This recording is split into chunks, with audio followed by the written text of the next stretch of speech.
This is on my 78 Chevy El Camino, and if you see my update on how to change a ignition lock with a dent puller, you stick a dent puller in here, slide hammer screw it in here, and you pop out the ignition lock. That's a new one.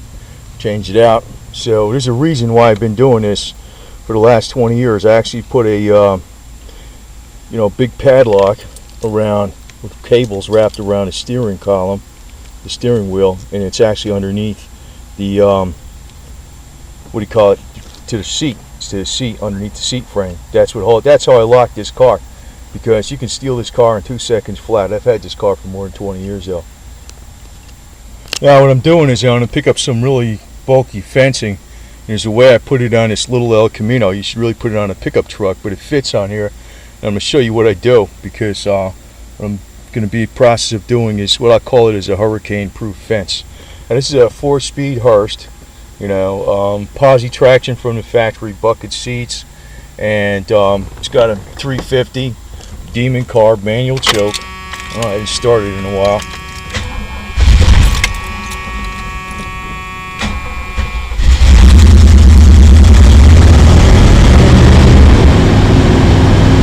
So that's it. I'll be heading out there. Show you how I load this up, because you don't need to worry about classic cars. You can use them. I use this thing, and I've had it for over 20 years. Of course, I load everything up myself rather than wait for these idiots. It's basically how I load them up. Usually I put the strap in the back, one in the front. I just put 2 in the front because it really blows mostly from up high in the air. And that's it. I had 5 or 6 of these up on here before, so it's not a 8-foot bed, but it fits 8 foot. Alright, got a bunch of 4x4s. These are 10 4x4s, 4 2x4s by 8 foot.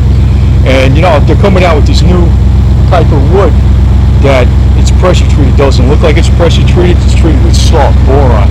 So what goes on is that salt will wear right out and wash right out of the wood, even if you got to paint it, because the paint could wear out, the stain could wear out. You want the old type that looks like green. The EPA don't like this type anymore. They're getting rid of it. You can still get it though, but it'll last a lot longer. So, all right, just got 9 80-pound bags, because I got to get 18. So that'll be really pushing this thing. Unless you can load it up in the front seat. But I got to pretty much make 2 trips, and there's a lot of spring left in it, so it's good. A lot of times I had to drag its ass all the way, but that's enough. Yeah, and it doesn't sit that bad, because you got to load it up to it's the second load. You got another 720 pounds of this stuff. Not that much. You can put a lot more in it. If you put more, make sure it's to the front of the weight of this car. But these El Caminos, they drive just like a Chevelle or a Malibu. It's like you think you're in a car. Absolutely no difference, but it works like a truck. So, that's the way it works. A lot easier. All right, next step is I set the regulator up pretty high. Actually, it's like a little over 50 pounds, and this is just a regular can gun. Not a high volume, low pressure. It's like the old style. I got another one, but I use this for paint and fence. It really sprays a lot of shit on there. And I use this stuff, McCloskey Solid Stain. It's 15 years. It's pretty good. It'll really cover it really good. So it's going on some pressure treated wood, so it doesn't warp. And this is what I'm being painting here. So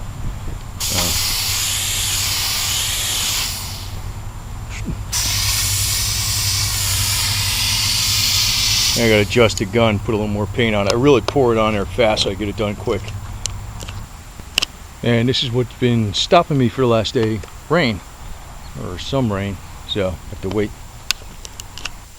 Now normally when you put up the fence, you just put a post every 8 feet, and this is a good fence because it's board on board, and it's got a hurricane rating. But what I do is I put a post every 4 feet, plus I fill them up with concrete, all the way down.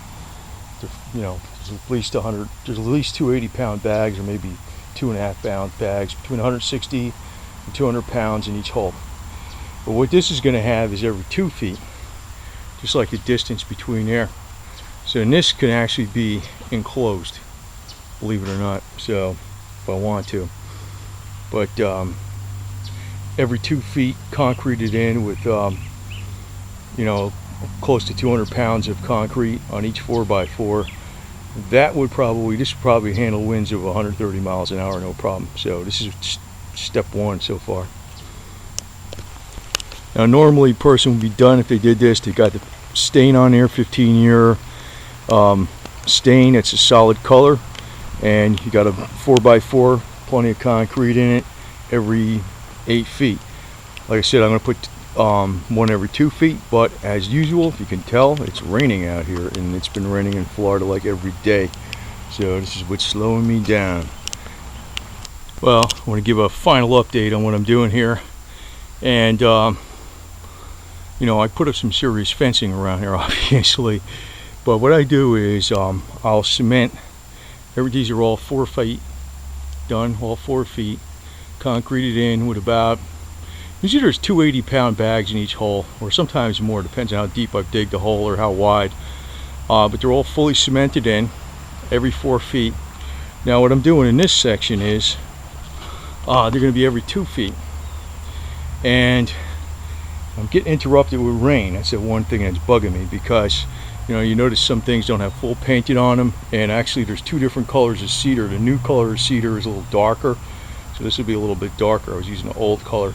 But before I put these in the ground, even though these are pressure treated, I want to make sure they're fully coated with 15-year solid stain, and it's dry. And it's right now it's lightly raining.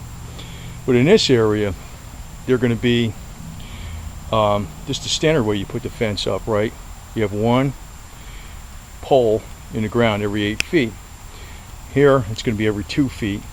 Plus I'm going to have a header with 2 2x4s.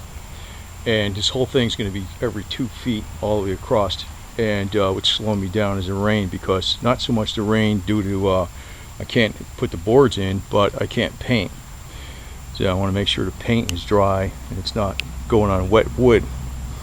But they're all concreted in.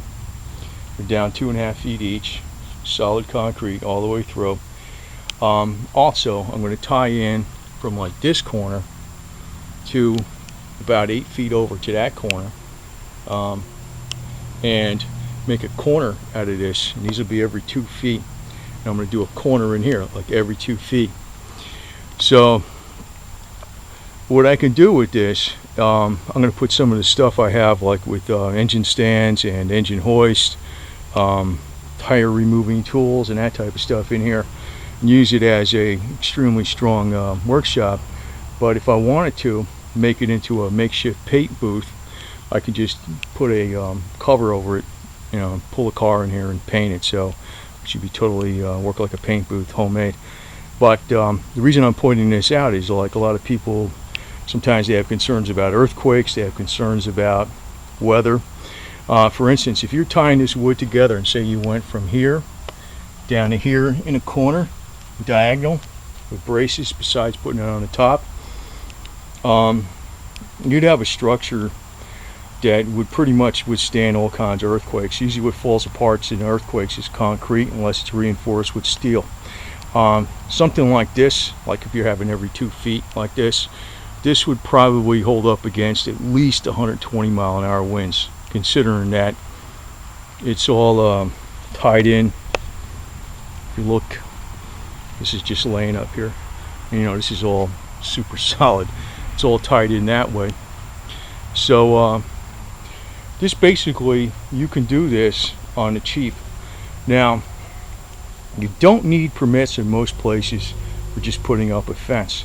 This is classified as a fence. Strong as shit, but it's going to be classified as a fence.